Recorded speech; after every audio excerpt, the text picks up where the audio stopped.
그리스도인으로서 말시에 대하여라는 제목으로 말씀을 증거하겠습니다. 제목을 같이 합시다. 시작. 그리스도인으로서 말시에 대하여. 말시를 강조하기 위해서 제가 앞뒤로 점을 찍었습니다. 말시. 모든 사람이 그래야 되겠지만 우리는 특별히 기독교 신자이기 때문에, 그리스도인이기 때문에 참으로 우리가 다 알지 못하지만은 그리스도인이라는 이름은 정말 위대한 이름입니다. 고상한 이름입니다. 왜 그럴까요? 우리가 고상 안 하지만은 우리가 믿고 우리가 따르고 있는 우리의 스승이요, 우리의 주님이신 예수 그리스도, 그분을 따르기 때문에 오늘 저와 여러분이 그리스도인으로서의 말시에 대하여 성경이 가르치는 바를 다시 한번 우리가 새겨 들어야 할 필요성이 충분합니다. 그래서 이 주제로서 오늘 증거하고자 합니다. 여러분, 기독교는 지금 2000년이 넘었습니다. 정확하게 원래 횟수 그대로 2017년을 지나고 있습니다. 기독교는 17년간을 3등분을 합니다. 교회 역사에 있어서는 초대 500년 동안을 초대 교회사라, 그리고 500년부터 1500년, 바로 지금 우리가 맞이하는 500주년 종교개혁 때까지를 중세교회사라고 부릅니다. 그리고 중세교회사, 즉 종교개혁 이후로 오늘까지를 근대교회사, 물론 여기는 현대까지 포함돼서 근대교회사라 그렇게 부르고 있습니다. 저와 여러분, 우리 한국교회는 근대교회사에 해당이 되고, 근대교회사 가운데도 우리는 130년 정도 되기 때문에 가장 어떤 면에서는 막내에 해당하는 역사를 우리 한국교회가 가지고 있습니다. 여러분, 이 2000년 기독 역사 가운데 초대 기독교회사 500년이라고 말씀드렸지요. 그 500년 가운데서 무려 300년 동안 우리 기독교는 어려움에 처해 있었습니다. 세상이 기독교를 이해하지 못하고, 당연히 그렇겠죠. 세상이 기독교를 많이 오해했습니다. 왜 그럴까요? 사람이 비슷하게 살아가면 오해를 안 합니다. 내 하는 것 저 사람도 하고, 내 먹는 것, 내 가는 곳 저 사람도 하고 가고 하면은 뭐 별로 나를 주목하지 않습니다. 색다르게 보지 않습니다. 그런데 2000년 전 우리 예수님 오셔서 기독교 생명의 복음, 교회를 세우시고 복음을 전하다 보니까 이 복음을 따르는, 예수님을 믿는 기독교인들의 삶이 다르다 이 말이죠.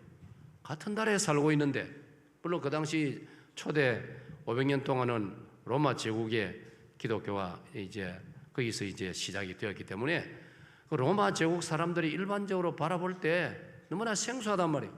저 사람들은 우리하고 같이 살았던 사람들, 우리하고 같이 지내고, 우리가 똑같이 생활하고, 우리와 행동도 똑같이 하고, 습관도 문화도 풍습도 다 같이 하던 사람들이 어느 날 갑자기 이 사람들이 그리스도라는 분을 따르기 시작하면서 달라졌네, 변했네, 우리하고 너무 다르네, 그렇게 되기 시작한 거예요. 그리고 더 나아가서 그리스도인들은 모든 로마 제국 사람들이 황제가 우리의 주인이고 황제가 우리의 주님이시다 그렇게 고백하고 외치는데, 그리스도인들은 나사렛 예수 그리스도가 우리의 주인이시다, 나사렛 예수 그리스도가 우리의 주님이시다, 전혀 다르단 말이에요. 전혀 다르게 말한단 말이에요. 그러니까 로마 제국 사람들이 기독교를 눈총을 보내고 기독교에 대해서 오해를 하기 시작을 했습니다. 여러분, 그런 말이 있지 않습니까? 오해는 나중에 엄청난 불상사를 가져오는 거예요. 오해가 계속 거듭 쌓이니까 로마 제국으로 기독교를 무수히 박해를 했던 것입니다. 그래서 예수님으로부터 시작해가지고 무려 300년 동안 우리 기독교는 로마 제국으로부터 엄청난 박해를 당했다는 것을, 그 정도 큰 그 제목 정도는 여러분이 이해를 또 기억을 하셔야 되는 겁니다. 우리 조상들이 2000년 전 300년 동안에 엄청난 박해를 당했구나. 거기에 비하면 오늘 우리는 너무나 이 좋은 시절에 마음껏 자유를 누리면서 이렇게 신앙생활을 하고 있으니 조상들을 생각하면 너는 참 미안하구나, 또 그렇구나, 조상들을 생각하면 우리가 신앙생활을 더 좀 야무지게 잘해야 되겠구나, 그런 반성을 자연스럽게 하게 되는 것입니다. 그래서 그 초대 300년 동안 로마 제국이 기독교를 얼마나 박해하였는지에 대해서는 여러분들에게는 많은 제가 강의식으로 설명을 안 해도 제가 이 이야기하면 금세 알아들을 거예요. 여러분이 영화 크바디스를 대부분이 다 보셨죠? 받아봅시다. 크바디스. 크바디스는 라틴 말입니다. 이태리 사람들이 쓰는 말인데 그 말은 어디로 가시나이까? Where are you going? Where are you going? 어디로 가시나이까? 그 다음 사실은 뒤에 한자가 더 붙어 있습니다. 도미네. 크바디스 도미네. 도미네란 말은 도미니스, 황제 혹은 주님, 그런 뜻이에요. 그런데 베드로가 예수님을 쳐다보면서 주여 어디로 가시나이까? 그걸 이제 전설적으로 전해오는 그 말이 이제 위대한 작가가 소설을 써가지고 그게 이제 크바디스라는 작품이 되었고 영화로 만들어졌던 것입니다. 그러니 우리가 그 영화에서 보다시피 그게 바로 로마 시대 때 기독교가 박해를 당하던 가장 진면목입니다. 그 영화 하나 보면은 300년 동안에 우리 조상들이 로마 제국 치하에서 얼마나 큰 고통을 당했는가를 사족을 붙이지 않아도 여러분이 다 알고 있지 않습니까? 숨 죽이면서 기독교인들이 신앙생활. 내가 기독교 신자라는 걸 표현할 수도 없고, 여러분 그 장면 기억납니까? 기독교인들이 만나면 흙바닥에다가 모래 위에다가 꼬챙이 같은 걸 가지고 아니면 손가락 가지고 뭘 그렸어요? 물고기를 그렸다. 물고기 싹 그리면 기독교 신자라는 걸 고백하는 거예요. 상대방으로 딱 그리면 나 그걸 확인하고 나면 발로서 흙을 지워버린다. 물고기 그림을 지워버린다. 그럼 물고기란 말은 뭐냐? 라틴 사람들은 물고기를 우리는 생선이라고 부르는데 그 사람들은 익두스라고 부르는 익두스. 라틴 말 하나 배웁시다. 익두스. 익두스라고. 그러니까 그러면 익두스란 말 그 단어 한자 한자를 풀이하면 예수 그리스도는 하나님의 아들이시요 우리의 구세주십니다. 그런 말이 만들어진다 이 말이. 단어 한 글자 스펠 하나하나 가지고 그렇게 만들어진다. 그러니까 그 물고기를 기독교인이라는 암호로, 부호로, 아이콘으로 그렇게 삼았던 것입니다. 그만큼 기독교 신자라는 걸 내세가지 못할 정도의 박해를 받았다 이 말이에요. 그리고 콜로세움 광장에서 예수님을 믿는다는 것이 무슨 큰 죄입니까? 그걸 죄라고 판단해가지고 붙잡아가지고 거기서 불의 태움을 당하기도 하고 사자의 밥이 되기도 하고 금투사의 칼에 희생을 당하기도 하고 그 장면을 히브리서 11장을 읽으면 자세히 나와 있습니다. 믿음의 조상들이 어떤 고난을 당했던가를 거기 쫙 설명을 해놓았지 않습니까? 그런데 말입니다. 그렇게 기독교를 박해하던 로마 제국의 지배층, 상류층, 귀족들 가운데 그다음은 쏙이 다른 행동을 이율배반적으로 이중성을 보이는 행동을 했어요. 그게 뭔지 아세요? 어떤 귀족들은요 예수 믿는 처녀들을 자기 집에 며느리로 맞이하는 거예요. 그래서 암암리에 비밀리에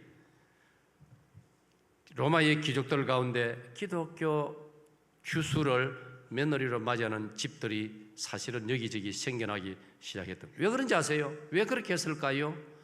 그들이 판단해도 로마에 문란하게 자라고 있는 그 로마가 이제 세계 최대의 제국이 되다 보니까 사회가 질서가 문란하고 윤리가 아주 방만해지고 정말 그러니까 깨끗한 젊은이들을 기대하기 어려운 사회가 됐단 말이에요. 그러니까 생각이 있는 귀족들은 깨끗한 처녀, 정절을 알고 예의를 알고 품위가 있는 처녀를 우리 집에 며느리로 맞아야 되겠다. 그런 여성들 가운데 세월이 지나면서 아기가 태어났을 때 자기가 부모에 대해서는 어찌하지 못하더라도 자기가 난 아기에 대해서는 비밀리에 기도하고 믿음을 심어주면서 키웠다 이 말이에요. 그런 숫자가 비밀리에 점점 많아진 거예요. 그게 쌓여가지고 주 313년이 되었을 때에 마침내 그렇게 자라난 아이 가운데 하나가 어른이 돼가지고 로마 황제가 된 겁니다. 그의 이름이 콘스탄티누스입니다. 그러니까 그의 어머니, 그의 외할머니가 그에게 영향을 미친 것입니다, 여러분. 그것이 콘스탄티누스 황제가 주후 313년 이태리의 북부에 있는 도시 밀라노라는 도시에서 하나님의 성령으로 감동을 받아가지고 기독교 박해를 이제는 멈추고 로마 제국 전역에 기독교 신앙의 자유를 선포한 줄로 믿습니다. 사랑하는 여러분, 그 배경 중에 하나가 뭐냐 하면 그들이 기독교의 아름다움을 사실은 알고 있단 말이에요. 기독교인들의 삶의 윤리의 도덕적인 인격적인 면에 로마 사람들하고 비교가 되는, 옛날에는 똑같았는데 그리스도인들이 예수 그리스도 나사렛 예수를 모시고 믿고 나니 변화가 되더라는 겁니다. 사람이 달라지더라는 겁니다. 그걸 그들은 주목했던 것입니다. 그래서 오늘 저는 그들이 감동을 받은 초대교회 기독교인들의 모습을 추적해서 들어가 보니까 그들이 깨달은 게 뭐냐? 기독교인들은 정직하고 말에 신뢰성이 있었다는 겁니다. 그래서 그리스도인들은 믿을 수가 있다.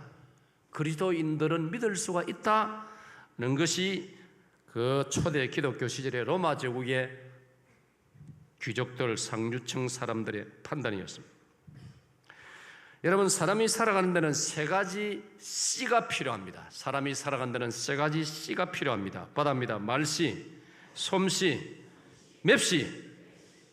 자, 사랑하는 여러분, 여성 여러분 수고 많습니다. 더운 여름에도 화장하느라고 얼마나 수고 많습니까? 우리 남자들은 너무나 수월한데 여성 여러분들은 안 그래도 더운데 여기다가 옷을 몇 겹을 칠해 놓으니까 얼마나 덥습니까? 참 심심한 위로를 드립니다. 사람이 살아가는 데는 그런 맵시가 필요하기 때문에 맵시를 살핍니다. 맵시를 갖추려고 노력합니다. 그래서 맵시, 또 솜씨, 음식을 만드는 솜씨, 옛날 같으면 집에서 가족들의 옷을 만드는 솜씨, 바느질 솜씨, 음식 솜씨, 요리 솜씨, 이런 걸 솜씨란, 맵시, 솜씨, 그 다음 말씨입니다. 찬양사예요. 이 셋 중에 그대는 지금 이 시점에서 이 셋 중에 어느 것이 소중하다고 생각해요? 확실해요? 그러면 김선미 어디 있어요? 김선미 찬양대원 앞으로 맵시는 아무렇게나 해요. 괜찮아요. 괜찮대요. 말씨만 좋으면 된대요. 사랑하는 여러분, 그렇습니다. 우리가 젊은 시절에는 뭐 맵시 어지간히 찾고 그러지만은요, 살다 보면, 살아가다 보면은 제일 중요한 게 말씨예요. 말씨. 안 그렇습니까? 부부간에 뭐 아내가 뭐 아니면 남편이 뭐 주로 아내가 뭐 옷을 뭐 입었다고 싸우는 부부가 뭐 있습니까? 보소, 당신 오늘 옷 뭐 그게 뭐요? 추리한 걸 입고 이게 뭐요? 여러분, 남자들은요, 아내가 뭐 바지를 입든 치마를 입든 뭐 몸빼를 입든 상관없어요. 자기 좋을 대로 입는데 그건 뭐 상관할 게 있어요. 그런데 만약 아내로부터 말이 퉁명하게 나오면 보소, 당신 그 말씨가 뭐요? 말투가 그 뭐요? 그거는 문제가 된다 이 말이에요. 그러니까 나이가 들수록 솜씨, 맵씨 별로 중요 안 해요. 제가 얼마나 관대한지 압니까? 제 집사람이 음식을 차려놓고 아이고 별로 차린 게 없어서 괜찮소, 이것만 해도 충분하오, 이것만 해도 밥 한 그릇 먹고도 막 나만 도로요만, 늘 내가 그렇게 인사하거든요. 내가 솜씨에 대해서 타대본 적이 없어요. 사랑하는 여러분, 장모사요. 그래도 이제부터는 솜씨나 맵씨는 이제 관심 밖으로 해야 돼요. 예. 그대 맵씨도 뭐 보통이 아니니까. 사랑하는 여러분, 세월이 갈수록 사람에게 중요한 것은 말씨더라고요. 말씨. 받아봅시다. 말씨. 지금의 우리 사회는 극단적인 언어, 사람들이 지금요 언어를 극단적으로 쓰고 있습니다. 특별히 자기 얼굴을 가리고 이 인터넷을 통해 혹은 전화기를 통해서 글자를 통해서 자기 의견을 발표하는 시대이기 때문에 자기 얼굴 안 나타납니다. 익명으로 자기 이름을 숨기고 막 글을 쏟아놓기 때문에 지금 언어 폭력 시대고, 얼마나 세종대왕께서 정말 보면은 기절초풍할 정도로 오늘 우리 사회 언어가 극단으로 흐르고 있습니다. 고민 없이, 자기 성찰이 없이, 자기를 깊이 살피지 않고 즉흥적으로 쏟아내는 말들 때문에 갈등이 얼마나 심한지 모릅니다. 이러한 때일수록 우리 그리스도인들부터 말시에 대하여 공부하고 훈련해야 됩니다. 받아합니다. 말시를 공부하고 훈련하자. 그렇습니다. 그래서 우리 사회를 우리가 좋은 말을 써서 이 사회를 치유하고 하나님께서 보시고 기뻐하셔서 복을 내리시도록 우리 사익동교회부터 우리가 말시의 변화, 말시의 혁명을 일으켜야 할 줄로 믿습니다. 성경이 다 이 답을 주고 있는 거예요. 우리 사회, 우리나라는 지금 시급히 요청되는 문제가 언어의 순화입니다. 말의 순화, 받아입니다. 언어의 순화. 말 언어가 순화, 깨끗해지고 부드러워지고 맑아지는 이런 게 지금 다른 거 지금 요즘 국책 100가지 나열하고 어떻게 말이 많지만은요, 정말 중요한 것은 우리 사회가 좀 더 부드러워지는 거예요. 사회가 부드러워지려면 말이 부드러워져야 되는 거예요. 언어가 순화돼야 되는 거예요. 아멘. 우리 가정도 마찬가지고요. 우리 교회도 마찬가지. 우리부터, 우리 기독교부터, 우리 교회부터. 촛불 시위, 대통령 탄핵, 북한의 핵 위협, 정권 교체, 이런 큰 일들이 연말부터 봄에 짧은 시간에 동시다발적으로 일어났기 때문에 지금 사람들의 마음들이 많이 피폐해져 있습니다. 그러다 보니 말들이 독하고 거칠어져 있습니다. 위험한 수준에 이르러 있습니다. 이런 때 우리 그리스도인들이 기독교답게, 기독교 교회답게, 여러분 기독교회란 말은 너무나 고상한 말이에요. 우리가 잘못해가지고 이 이름이 별로 안 좋은 것처럼 사람들이 인식을 하고 우리도 예사로 생각하지만 기독교란 말은 예수님을 따르는 사람들이라는 뜻 아닙니까? 예수님이 누굽니까? 너무나 고상하고 너무나 귀하신. 그러면 오늘 저와 여러분은 우리가 부드럽고 품위 있는 말씨를 널리 사용함으로써 기독교를 기독교답게, 교회를 교회답게, 예수 그리스도가 하나님의 아들이시고 우리의 주님이신 그 주님의 신분에 어울리도록 우리가 그렇게 살아가야 할 줄로 믿습니다. 그래야 교회가 세상에 소금으로 빛으로 드러나게 되고 복음이 영광스러워지는 겁니다. 사람들이 복음을 존중히 여기고 복음을 관심을 가지고 받아들이게 되는 것입니다. 그 다음에 생각할 것은 그러나 우리는 다 같이 읽습니다. 시작. 그러나 우리는 의외로 참 연약하다. 나 자신을 보아도 잘 알 수 있다. 여러분, 근데 참 제가 쭉 앞에 전제로 말씀드린 거 여러분 다 공감하시고 정말 우리가 복음을 위해서, 기독교를 위해서, 예수님 이름을 위해서 우리가 품위 있게 살아야 되고 우리가 특별히 그 중에 제일 중요한 게 말씨인데 정말 말을 잘 해야 되겠구나. 그럼에도 불구하고 우리가 또 우리의 연약함을 우리가 인정하지 않을 수가 없습니다. 우리가 이 연약하다는 말은 뭘까요? 말 한마디에 상처 잘 받고 마음앓이 잘하고 소화를 못 시키고 그래서 말 한마디에 힘들어가지고 소화가 안 돼서 끄하기도 하고 말이죠. 이게 우리의 연약성입니다, 여러분. 그래서 저는 이 말씀을 주제로 이 묵상하고 말씀을 준비하면서 제 마음에 다가오는 것이 뭐냐, 우리 그리스도인들도 좀 맷집이 강해야 되겠다. 맷집이 강해야 되겠다. 저 주변 이리 인사 한번 합시다. 잠도 좀 깨고 서로 인사합시다. 맷집 강합시다. 맷집 강합시다. 맷집이 좀 강해야지. 무슨 말 한마디 들으면 그거 못 이겨가지고 못 참고 그보다 우리가 맷집이 좀 강해야 되겠다. 복싱 선수들 생각이 나더라고요. 여러분, 복싱에서요, 금메달을 받고 챔피언이 되려면, 금메달을 받고 챔피언 끝까지 올라가려면요, 상대방을 향하여 이 타격도 잘해야 되지만 많이 맞아도 이겨내야 됩니다. 주먹은 자기가 세다고 하면서 상대방 주먹 한두 번 맞고 쓰러져 버리면 그 선수는요, 절대로 금메달 못 답니다. 챔피언 못 됩니다. 챔피언 되려면요, 상대방 주먹도 많이 맞고서도 버텨내고 이겨내야 됩니다. 즉 맷집이 강해야 되는 거예요. 네? 한 방 맞았다고 기절해 버리고 그러면 그건 아예 복싱 선수 될 수 없어요. 그래서 저는 생각해 봅니다. 우리 기독교 신자도 신앙생활에서 우리가 맷집이 강해야 되겠구나. 네?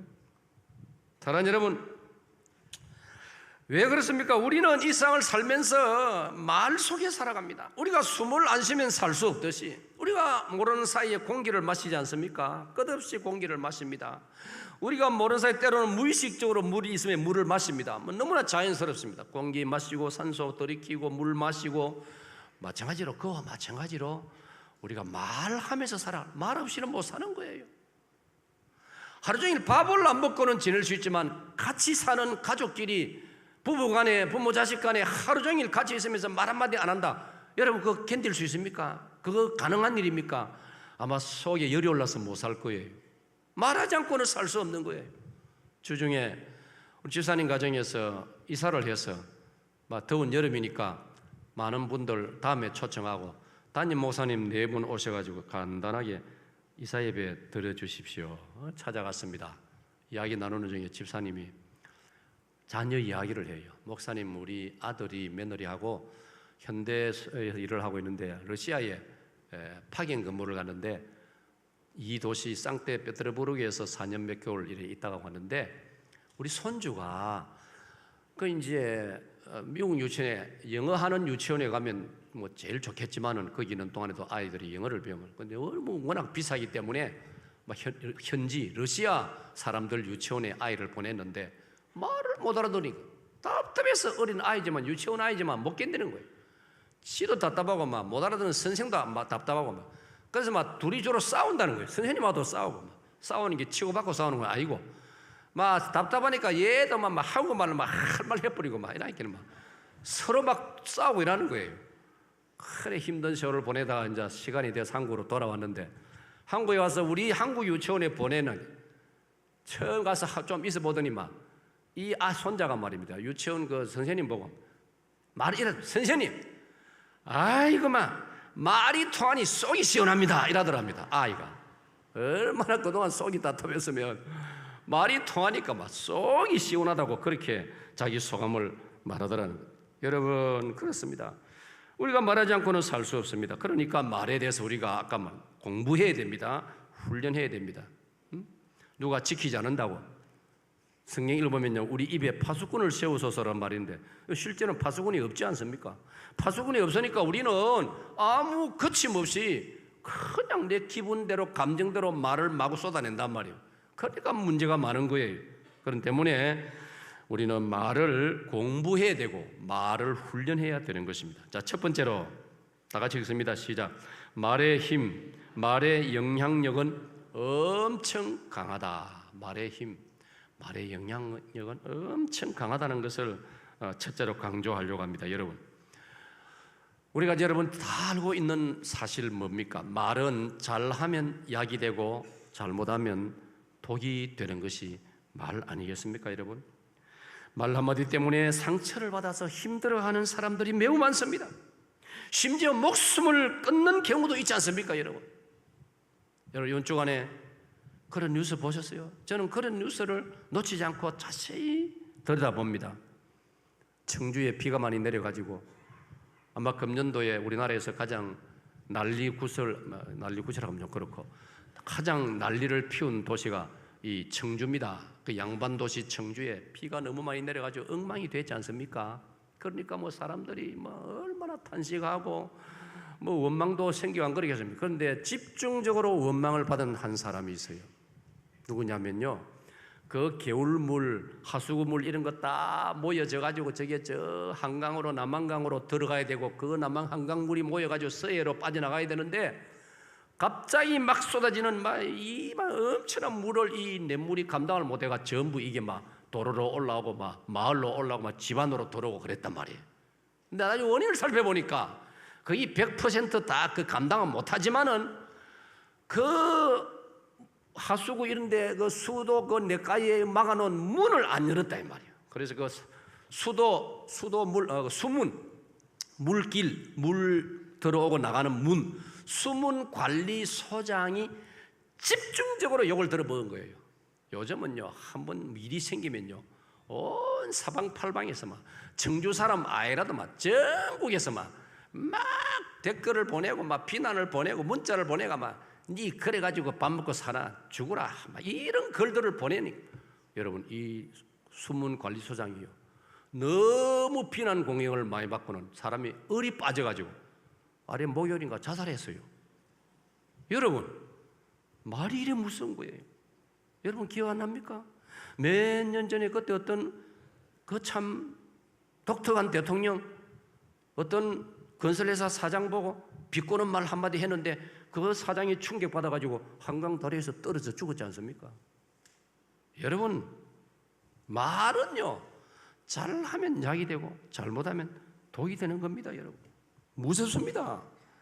그런 때문에 조심성 없는 말은 정말 삼가야 됩니다. 여러분, 혹시 여러분 자녀들에게 그러면 안 됩니다. 다른 옆에 있는 사람을 우리가 너무 쉽게 너는 안 돼, 너는 못났어, 너는 할 수 없어, 너는 할 수 없어, 너는 구제불능이야, 심지어 너는 밥만 축내는 자야, 너는 밥값이 아까워. 여러분, 그런 소리 들으면요 죽고 싶은 생각이 들어요. 제가 8년 전 그냥 몸 아플 때요, 진짜 제가 어느 정도가 떨어진지 아세요? 밥 먹을 용기가 안 나더라고요. 아이고, 내가 이래가지고, 저를 주목하세요. 괜찮아요. 우리 괜찮아요. 아이고, 내가 이렇게 목회도 제대로 못하고 성도들에게 설교도 제대로 못하고 성도들이 이렇게 내가 걱정을 안겨주고, 그래 내가요 밥상 앞에서요 밥 먹을 용기가 안 생기더라고요. 그래가 우리 안장로님이나 장로님들이 맛있는 거 사주고 힘내라고 몸 위해서 그런 걸 해줘도 내가 식사를 거절했어요. 왜 그런지 아세요? 내가 많이 생각해 보니까 아이고, 나는 이 밥 먹을 자격이 없어. 마귀가 내 마음에 그런 비아냥을 하는 거예요. 네 이 밥 먹을 자격이 있나? 네 뭐 목회도 제대로 못하면서, 네 뭐 설교도 제대로 못하면서, 네 지금 뭐 그래 사람이 비실비실해가지고 지금 뭐 정신이 왔다 갔다 해서 그래가지고 무슨 네가 네 밥 먹을 자격이 있나? 내 마음에 이런 생각이 드는 거예요. 그래서 내가 식사를 거절하기도 했어요. 나 이 밥 먹을 자격이 없습니다. 나 같은 사람. 여러분, 스스로도 그런 생각이 들 수 있는데 앞에 있는 사람, 옆에 있는 사람이 여러분 어떤 사람을 보고 나는 밥 먹을 자격이 없어, 밥이 아까워라고 말하면 진짜 그 사람 죽습니다. 여러분.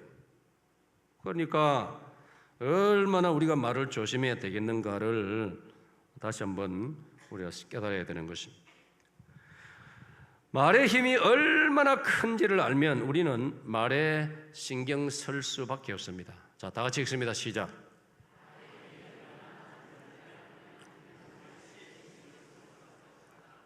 자, 말의 힘이 얼마나 큰지를 알면은 우리가 신경을 안 쓸 수 없습니다. 그 증거로 제가 마태 10장 32절 33절 잘 보세요.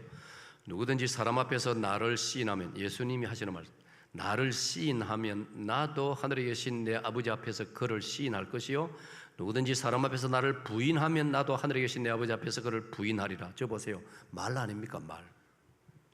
여러분, 예수님이 말씀하시기를 너희들이 말로서 나를 안다라고 하면, 나는 예수님을 압니다 하면 하나님께서도 천사들 보는 앞에서 너를 안다고 할 것이고, 사람들 앞에서 나는 예수 모르요 하면 하나님께서도 천사들 보는 앞에서 나도 네 모른다 라고 말씀하실 것이다 라고 하신 거예요. 그 말의 힘이 얼마나 여러분 강하고 무섭습니까? 여러분, 그 다음은요, 이 말씀을 바울 사도는 감동을 받아가지고 재해석을 했습니다. 로마서 10장 9절 10절을 보면요, 자, 이건 우리 할렐루야 시작.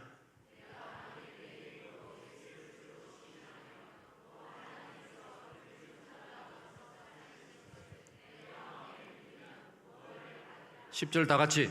사람이 마음으로 믿어 의에 이르고 입으로 시인하여 구원에 이르느니라. 할렐루야. 사랑하는 여러분, 저는 이렇게 해석하고 싶습니다. 말 잘하면 구원받습니다. 아멘.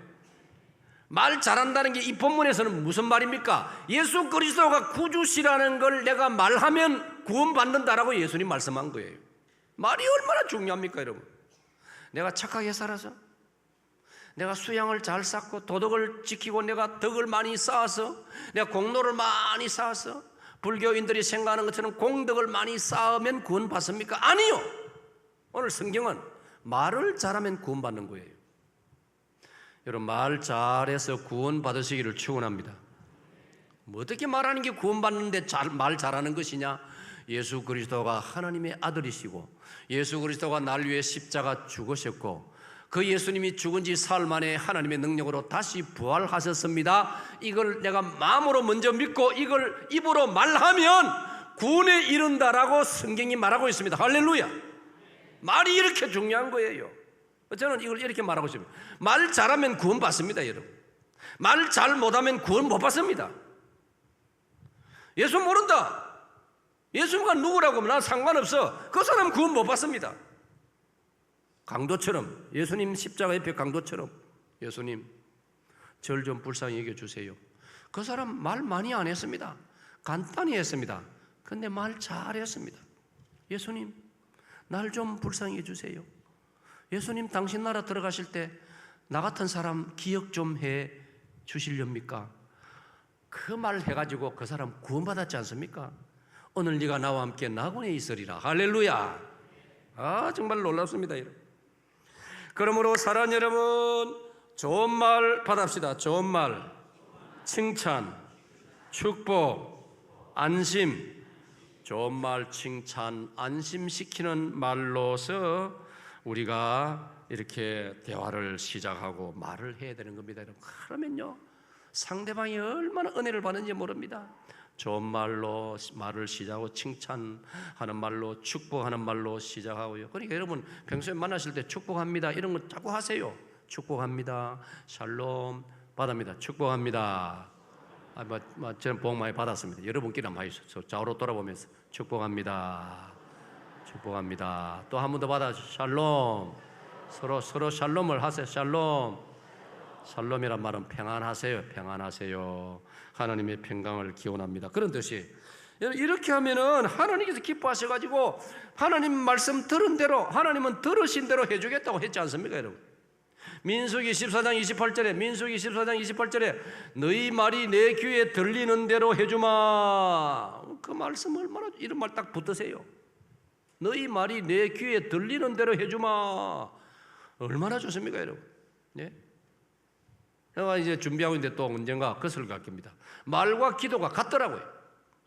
제가 새벽 기도하다가 깨달았어요. 하나님이 깨달아버려요. 말과 기도는 다르지 않다. 말이 기도고 기도가 말인 거예요. 그러니까 얼마나 말이 중요한 겁니다. 우리는 기도는 상당히 엄숙하게 할 줄 알면서 말은 내 기분대로 해버리고 그건 아주 잘못된 오해입니다. 착각입니다. 하나님은 보실 때 말이나 기도나 하나님은 똑같이 보시는 거예요. 그렇기 때문에 우리가 좋은 말, 칭찬, 축복, 안심 이런 말을 서로 나눠야 되는 거예요. 그 다음에 참 나쁜 말이 있습니다. 이것도 알아놔야 됩니다. 받아봅시다. 나쁜 말이 많겠지만은요, 흔히 말하면 욕설도 나쁘고 남을 비난하는 것도 나쁘고 거짓말은 말할 것도 나쁘고 나쁜 게 많지요. 그런데 좀 이 맥락에서 하고 싶은 말은 뭐냐? 참 나쁜 말이 있어요. 그게 뭐냐면 자기 하고 싶은 말은 다 해버리고 손을 털털 털고 일어나면서 뭐라 하는지 아세요? 난 뒤끝이 없는 사람이야 하고는 나가버립니다. 지 할 말은 다 해놓고 자기는 뒤끝이 없다 하면서 나가버리는. 남아있는 사람은 뭡니까, 여러분?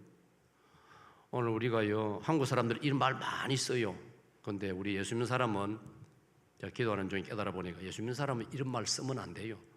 기독교 신자가요, 난 뒤끝이 없어 그러면 안 돼요. 그 정직하지 못해요. 뒤끝 없는 사람 누가 있습니까? 다 인간인데 앙금이 남아있죠. 잔재가 남아있죠. 그러니까 그 말 자체도 진실성이 없을 뿐 아니라 그렇게 해버린 사람 아주 무책임한 사람이에요. 자기는 대단한 사람이고 상대방은 옹졸한 사람인 것처럼 나는 뒤끝이 없어. 얼마나 자기 이기주의고 자기 편의주의인지 모릅니다. 그것 때문에 우리 기독교 신자들은 이런 말 피해야 됩니다. 우리 남자들, 저도 남자 아닙니까? 우리 남자들 부인 앞에서 실컷 잔소리 해놓고는 보소, 나 뒤끝 없어. 그래 나가버리면 진짜 그런 무책임한 거죠. 그런 단어 안 쓰도록 우리가 노력을 해야 되는 것입니다. 사랑하는 여러분, 그럼에도 불구하고 저 문장 같이 읽어봅시다. 시작. 그럼에도 불구하고 우리 그리스도인은 좀 더 강한 그리스도의 군사가 될 필요가 있다. 아멘. 다시 받읍시다. 강한 그리스도의 군사. 여러분, 물론 우리 연약합니다. 아까 말한 대로 누구나 상처받을 수 있고 마음 잘 상할 수 있고 우리 인간이기 때문에. 그러나 우리는 또 예수님을 믿은 결과로 이름이 바뀌어지지 않았습니까? 우리는 그리스도인이 되었습니다. 우리 예수님의 군사가 되었습니다. 그러면 우리가 좀 강해져야 되는 겁니다. 그러니까 성경에서 우리를 군사라고 할 때는요, 강하라는 뜻이에요. 강한 사람이 되어란 말이에요. 마음도 강하고 용기도 강하고.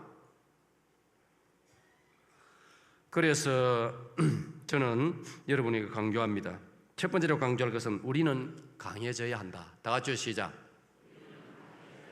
자, 성경이 우리 보고 어떻게 강하라고 강조하고 있느냐. 신명기 31장 6절을 보겠습니다. 다 같이요. 너희는 강하고 담대하라. 두려워하지 말라. 그들 앞에서 떨지 말라. 이는 내 하나님 여호와 그가 너와 함께 가시며 결코 너를 떠나지 아니하시며 버리지 아니할 것입니다. 그러니까 하나님께서 우리를 보고 강하라, 담대하라, 떨지 말라. 아멘. 아멘. 강하라, 담대하라, 떨지 말라. 우리가 연약한 인간임에도 불구하고 우리는 기독교 신자가 되었기 때문에, 우리 하나님을 신뢰하기 때문에, 하나님께서 우리와 함께 해주겠다고요, 우리를 버리지 않겠다고 약속하시기 때문에 우리는 강할 수 있고 담대할 수 있고 떨지 않을 수가 있는 것입니다. 네? 난 우리 이웃에 김문원 목사 그 설교 때 표현하는 말, 떨지도 말고 쩔리지도 말고, 참 그 재미있는 표현이에요. 네? 저 성경에 나오지 않습니까? 두려워하지 말라, 담대하라, 떨지 말아라. 장 목사님, 떨지 마시오. 후제 담임 목사 나가면요, 초년 담임 목사들은 떨 일이 많아요. 어느 장로님 무슨 말해도 가슴이 덜컹하고, 어느 교인이 무슨 말해도 가슴이 덜컹하고, 떨릴 일이 많아요. 떨지 마세요. 원래 다 사람 그런 거예요. 군대 우리가 처음 들어가면 막 떨려가지고 막 어쩔 줄 모르는 것처럼, 막 처음에 논산원서 들어가면요, 떨리고 쫄리가지고 일주일 동안 화장실도 못 가요. 얼마나 긴장을 했는지. 그러나 좀 지나면요, 막대기가 몇 개 올라가면요, 딱 폼이 나오고요, 군인다워지고요, 어깨가 쫙 벌어지고 안 그럽니까요? 그러니까 원래 다 그런 것이다 생각하고 마음을 편하게 강하게. 왜 그래야 됩니까? 복음을 위해서, 교회를 위해서, 마귀와 싸우기 위해서 우리가 강해져야 할 줄로 믿습니다. 그 다음에는 우리가 마음이 넓어져야 됩니다. 우리 마음이 넓어져야 됩니다. 다 같이 시작. 우리는 마음이 넓어져야 합니다. 여러분, 정말 우리가 하나님 앞에서 하나님이 참 우리를 기대하시고 신뢰하시는 그런 그리스도인으로 살려면 마음이 넓어져야 되는 거예요. 열왕기상 4장 29절 이렇게 가르칩니다. 하나님이 솔로몬에게 지혜와 총명을 많이 주. 우리가 솔로몬 하면은 지혜가 많다, 총명이 많은 사람, 그건 알고 있죠. 그런데 놀라운 것은 저기 보세요. 하나님께서 솔로몬에게 넓은 마음을 주시되 바닥처럼 넓은 마음을 주시더라. 바다입니다. 넓은 마음. 우리 받읍시다. 하나님, 저에게도 넓은 마음을 주옵소서. 저 구절이 너무 좋아요. 저는 저 구절을 인용하면서 기도합니다. 주여, 솔로몬에게 주신 것 저에게 목회자로서 지혜와 총명이 필요한 저에게 지혜와 총명을 많이 주시고, 거기다가 주여 바다같이 넓은 마음을 주시옵소서. 기도합니다. 여러분도 그렇게 기도하시기를 축원합니다. 왜 저 바다라는 말을 쓰느냐? 여러분, 바다는 강하고 다릅니다. 내과하고 다릅니다. 호수하고 다릅니다. 내과나 호수는요, 나쁜 게 들어오면요, 그 물이 죽어버립니다. 바다는요, 안 죽습니다. 바다는 계속 살아 있습니다. 바다는 나쁜 걸 받아들이고도 살아 있습니다. 그래서 바다를 바다라고 하는 거예요. 모든 걸 받아들이는 거예요. 오늘 우리가 저와 여러분의 마음이 바다처럼 넓어지기를 축원합니다. 그리고 우리는 생각 좀 깊어져야 됩니다. 말하기 전에 생각을 깊이 해야 됩니다. 여러분, 우리 선조들은, 우리 조상들은, 특별히 조선시대 선비는 사군자로부터 배워야 된다. 그렇게 저희들은 우리에게 가르치고 있습니다. 사군자가 뭡니까? 물론 식물이지만은 사람에 빗대어 가지고 매화, 난초, 국화, 대나무, 사군자다. 점잖은 사람과 같다.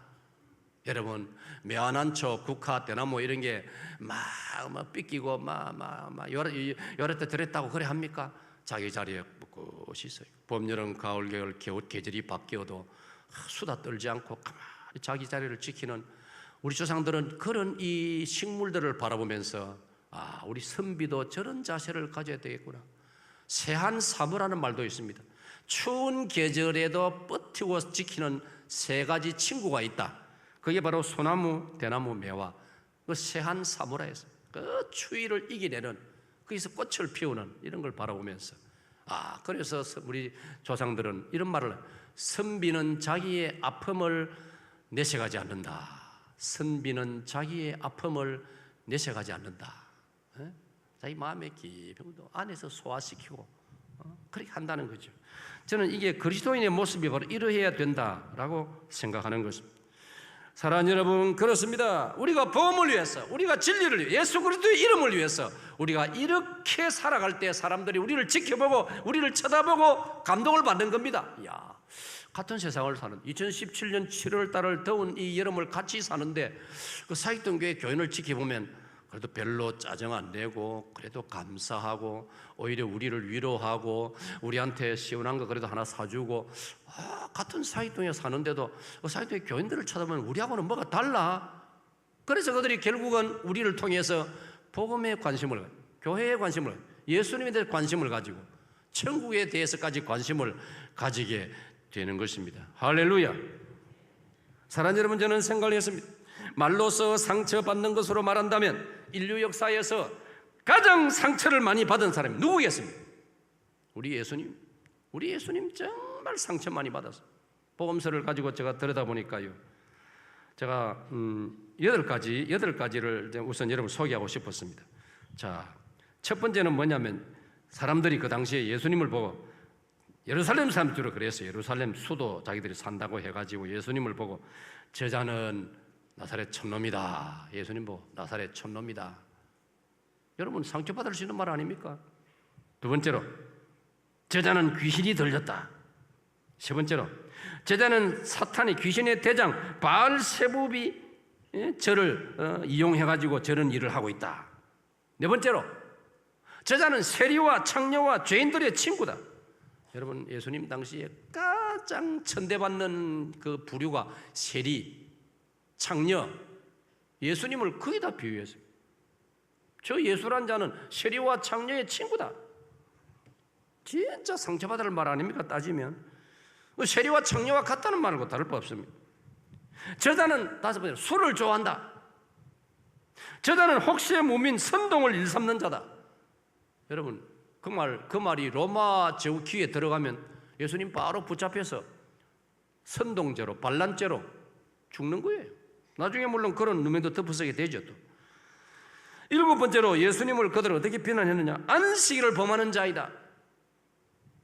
모세법을 어기는 자이다.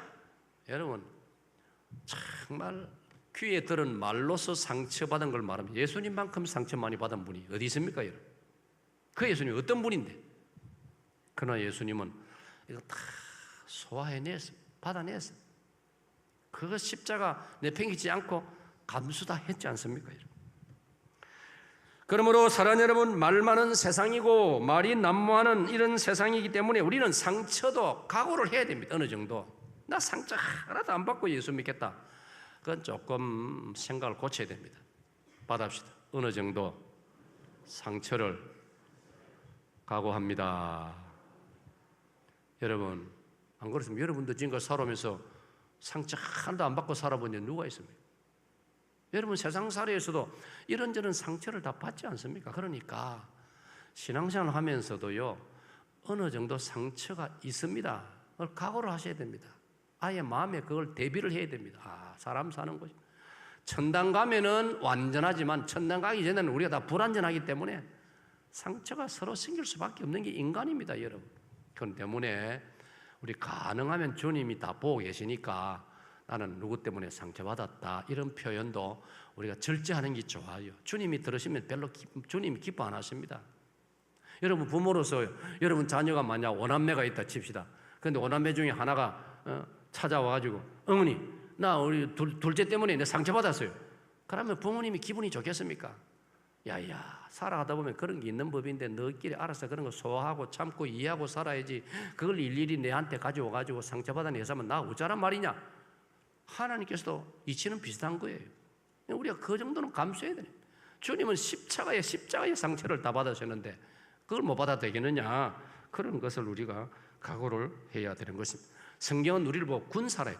군인 아까 말씀드린 군사와 군인은요 언제든지 전투할 준비 그리고 전사도 할 수 있다는 마음 준비를 해야 그게 진정한 군인 아닙니까? 군인이라면 군사라면 상처받을 각오를 해야 돼요. 여러분 우리 뉴스 보지 않습니까? 휴전선에서 지뢰가 터져가지고 상처 입고 다리 날아가고 이런 게 얼마나 많습니까? 그래도 그 군인들 중에는요 내가 나라를 위해서 일하다가 북한이 묻은 지뢰에 내가 다쳐가지고 그래도요 기계로 해서 새로운 의족을 집어넣고도 아주 당당하게 진짜 대단한 그런 젊은이들 가끔 우리가 보면서 감동을 받습니다. 그렇다면 우리가 신앙생활에서도 어지간한 상처는 감당해내는 그런 내구력을 그런 내공을 내 내적으로 견뎌내는 그런 힘을 우리가 길러야 할 줄로 믿습니다. 예? 저는 하나님께서 그런 면에 좀 이렇게 격려를 받으라고 저에게도 상처가 있어요. 여러분 멀리서 보니 모르지만 가까이서 날 보면요 내가 여기 흉터가 2개가 있어요. 장모사 나중에 와서 확인하고 맞다 해주세요. 요 밑에 첫 번째 요 흉터는 뭐냐면 제가 마산로에 있을 때 그때 당군 신상을 각 도시마다 정부에서 세우려고 당군 쪽에 그 이용을 당해 정부가 쏘가가지고 그래서 각 지역에 당군상을 세우고 그럴 때 뭐 다른 교단들은 그 예사로 우리 고신교단이 앞장을 서고 그 중에서 우리 마산로회가 앞장을 서가지고 그때가 전두환 대통령 시절입니다. 밖에 나가서 그러다는 바로 잡아가던 시절입니다. 그럼에도 불구하고 우리 목사님들이 주일 오후 3시에 마산 동광교회 연합으로 다 모여가지고 하나님 앞에 예배를 드리고 그다음 우리 목사님들이 앞장서가지고 나갔습니다. 길거리로 데모하러 나갔습니다. 당군상 철폐한다. 용납할 수 없다. 그때 이 김 목사가 용기를 내고 앞장을 섰습니다. 체류탄을 맞았습니다. 그 체류탄 흉터가 여기 남아 있습니다. 저는 쳐다볼 때마다 얼마나 기분이 좋은지 모릅니다. 할렐루야. 쓸데없는 나쁜 짓 하다가 난 상처가 아니고 내가 당군상 반대 데모하다가 그 다음 위에 있는 흉터는 뭐냐. 군목으로 있을 때 철원에서 주일 낮 예배 연대본부 교회 예배설 인도하고 점심 먹고 저 대대교회 가가지고 예배 인도하고 돌아오느라 날이 어두워졌습니다. 어두운 밤에 오토바이를 타고 오는데 여름이었습니다. 지금처럼 말이죠. 포장도 안 되고 비포장도로 강원도 철원에 도로가 엉망인데 비가 오니까 도로가 파이가지고 어두우니까 막 그 구멍에 막 오토바이가 막 흔들려가지고 저 도로 밑으로 처박혔어요. 오토바이. 나도 같이 처박혔어요. 야 순간적으로 기절을 했어요. 여기서 피가 줄줄. 이상해. 이거는 나중에 흉터로 남더라고요. 그래서 제가 흉터 2개가 있습니다. 할렐루야. 그러니까 우리가 예수님의 군사 아닙니까? 십자가 군명 아닙니까? 그러니까 우리가 상처를 각오해야 되는 거예요. 흉터가 있을 수 있는 거예요. 물론 상처를 안 주려고 노력해요. 다른 사람의 상처 안 주려고 노력해야죠. 그러나 나 입장에서는 상처가 있을 수도 있다. 그걸 받아들이고 각오를 하고 이겨낼 수 있어야 돼요. 강해야 되는 거예요. 이런 은혜가 있기를 축원합니다. 축원합니다. 자, 그러면 이렇게 결론을 내겠습니다. 우리는 둘째로 말을 잘하기 위해서 계속 배우고 노력해야 됩니다. 다 할렐루야. 시작.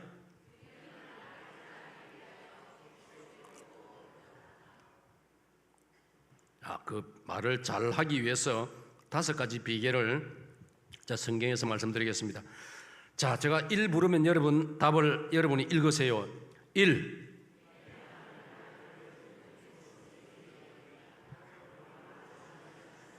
예, 여러분 사람도 그렇지 않습니까? 사람을 평가해도 말을 들어보고 평가하지 않습니까? 저 사람 말투를 보면 저 사람 충청도 사람이네. 저 사람 이거 말이 세게 나오는 거 보니까 경상도 사람이네. 말 들어보면 알거든요. 그러니까 말은요 나를 보여주는 내 모습이고 내 인격인 거예요. 그리고 좀 더 시간을 두고 좀 더 자주 대화를 나눠보면 인격을 알 수 있는 거예요. 아까 말씀드렸죠. 하나님께서도 그래 하신다고. 네 말한 대로 내가 해주마. 그러니까 말 조심 안 할 수 있겠습니까? 자, 두 번째로 시작. 너희 말을 소금으로 거름같이 하라. 여러분, 우리가 김치를 담을 때 배추에 소금을 칩니다. 두 가지 의미를 가지고 합니다. 첫째는 맛을 내기, 간을 맞추고 맛을 내기 위해서 소금을 뿌립니다. 둘째는 배추에 퍼덩퍼덩한 기를 주기 위해서입니다. 그 빳빳하던 배추가 소금 절여서 소금을 넣어서 절여가지고 하루 지나고 나면 숨이 다 죽어가지고 숨 죽었다 이러지 않습니까? 사랑하는 여러분, 우리의 말을 아름다운 맛이 나도록 상대방에게 기쁨을 주고 위로가 되도록 그런 말을 해야 되고, 그리고 거친 말을 절이고 삼가고 절제시켜가지고 이 소금으로 너희 말을 소금으로 고르게 함 같이 하라는 말씀의 뜻이에요. 자, 그다음 세 번째로 3번 시작. 급한 마음으로 말을 내지 말아라. 특별히 이런 면에서 우리가 약점이 많습니다. 우리 영남 사람들, 우리 경상도 사람들이 얼마나 말이 급한지 모릅니다. 말부터 하고 봅니다. 얼마나 말이 급한지 막 그냥 말을 해버립니다. 이런 면에 우리가 좀 약점을 느끼고 우리가 서로 노력해야 되는 거예요. 여러분, 3번을 생각하고 1번을 말하라. 말하려면 1번, 3번쯤 생각해 보라. 또 이런 교훈도 어른들이 남겨. 침을 3번 삼킨 후에 말하라. 3번을 참으면 살인을 피할 수 있다. 불뚝성질에, 불뚝하는 성질에 사람을 죽이는 일까지 생기지 않습니까? 그러니까 3번을 참으면 살인을 면할 수 있다고 조상들이 말하고 있는 것입니다. 여러분, 우리가 살아가면서 다 느끼는 바입니다. 급하게 말해버리면 실언을 하게 되고 금세 후회하게 됩니다. 정말 거듭난 양심의 기독교 신자라면 말을 급히 하고 나면은 후회합니다. 내가 그 말 안 해도 되는데, 내가 조금 더 참으면 되는데, 내가 며칠만 지나고 보면 그 말 안 해도 다 풀리는데, 이런 경험을 우리가 다 하고 있지 않습니까, 여러분? 자, 그다음 4번째로 시작. 남의 말하기를 좋아하면 별미를 먹는 것 같아 즐기게 되고 위험한 습관이 된다.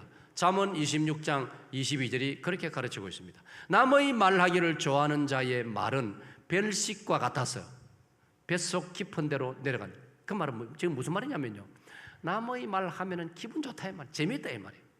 재미없으면 그런 말 하겠습니까? 남의 이야기, 남의 흉 이런 걸 하다 보면 재미가 좋은 거예요. 왜? 타락한 인간이기 때문에 즐거운 거예요. 그런데 그게 나중에 문제는 그게 뱃속 깊이 들어간다면 이 말은 뭐냐? 몸에 습관이 되어버린다. 습관이 되어버려. 그러니까 남의 말 안 하면 막 심심해서 못 견디는 거예요. 이러면 큰일 나는 거예요. 그런 우리의 마음에 성령님이 어떻게 임하겠습니까? 우리가 성령님을 모시고 살기 위해서도 우리가 정말 급한 마음으로 말을 내지 말아야 되고 남의 말하는 것을 절제하고 피해야 되는 것입니다.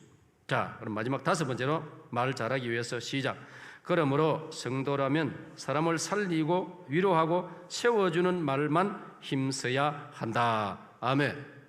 그래서 욥은 이렇게 고백했죠. 욥기 4장 4절에 내가 넘어지는 자를 말로서 붙들어 주었고 무릎이 약한 자를 강하게 해주었다.